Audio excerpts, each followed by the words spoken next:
nações, a nação de Israel, mas dentre a nação escolhida, o povo escolhido de Deus, levantou uma geração que não conhecia esse Deus, que não conhecia esse Senhor, que não conhecia as grandezas feitas, as obras feitas por esse Deus, que não conhecia as maravilhas, os milagres feitos por esse Deus.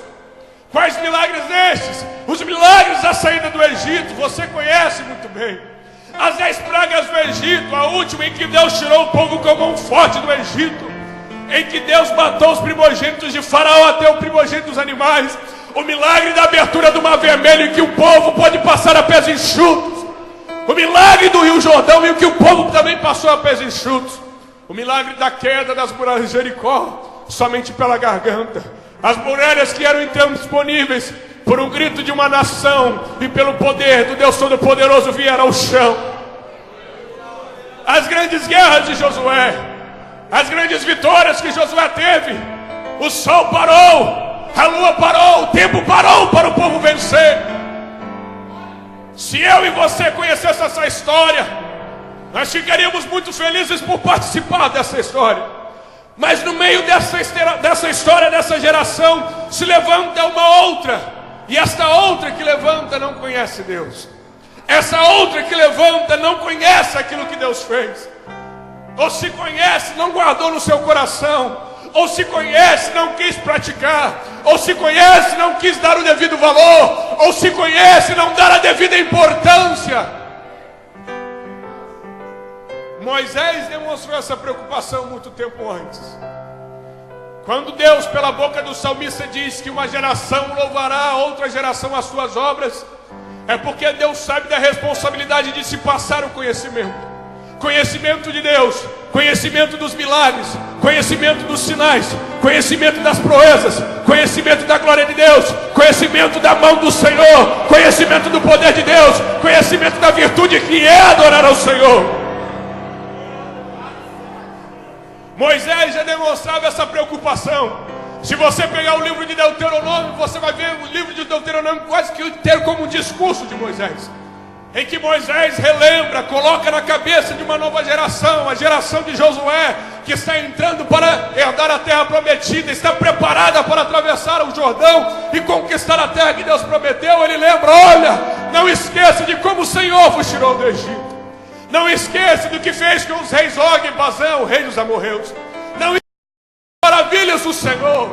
E no versículo, capítulo de número 8 do livro de Deuteronômio, a epígrafe vai dizer: não se esquecer, não tirar das memórias os benefícios do Senhor.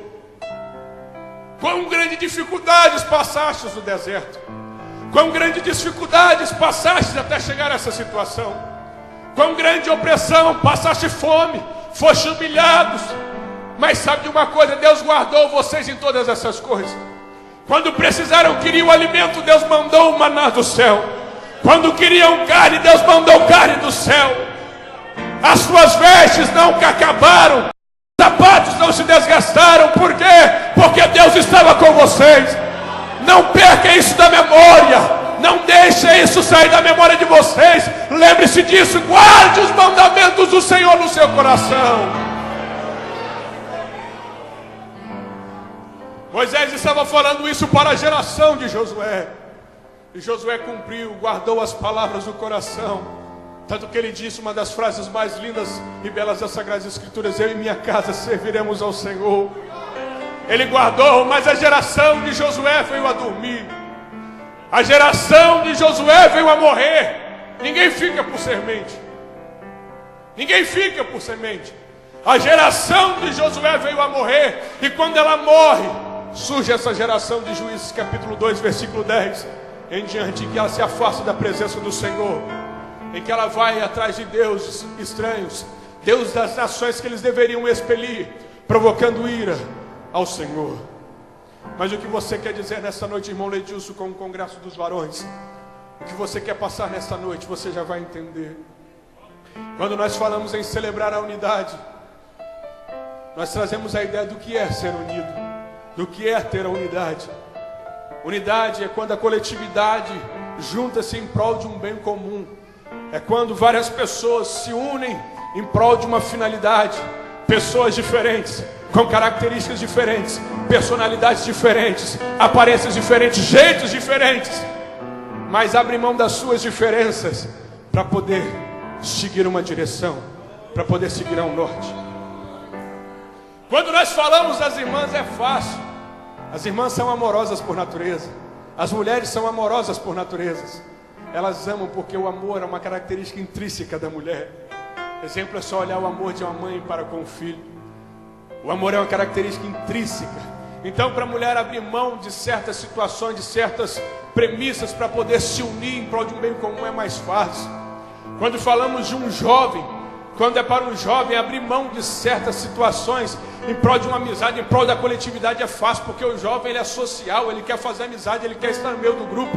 E muitas vezes abre até mão de princípios que não deveriam abrir em prol dessa situação. Mas quando nós falamos de varões é um pouco mais diferente. Por quê? Porque os homens, com todo respeito, eu sou homem, são mais cabeça duras. São mais difíceis de perdoar. Os homens são mais fechados.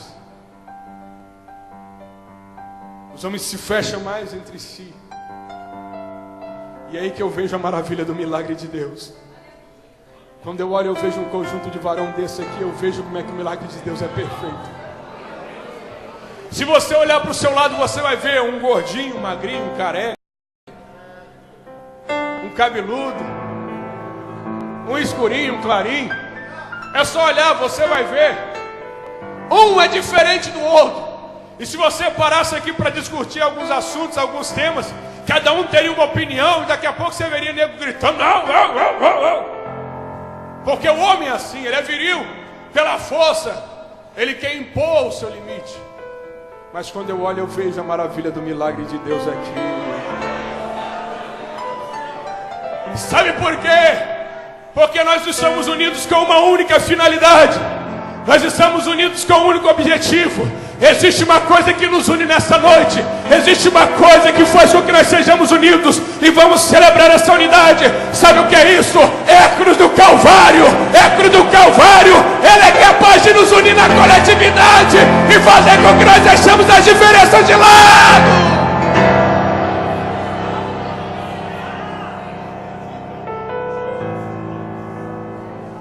A celebração da unidade está no Calvário.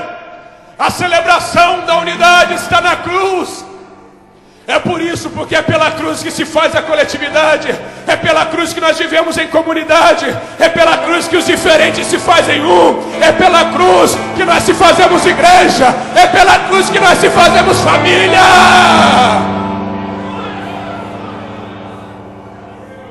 A responsabilidade é tua, varão. A responsabilidade está nas suas mãos.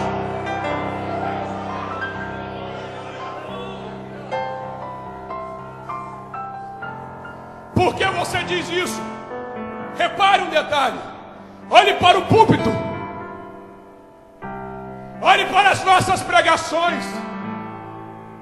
Olhe para o corpo de obreiros da igreja. Você vai ver mais o que? Mais homem ou mulher? Você vai ver mais homens, mais varões. Muitos de nós estamos responsáveis por pregar esta palavra. Somos responsáveis por levar essa palavra a uma nova geração.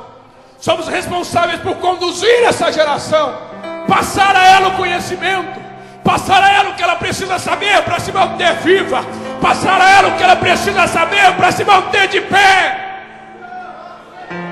Está nas nossas mãos.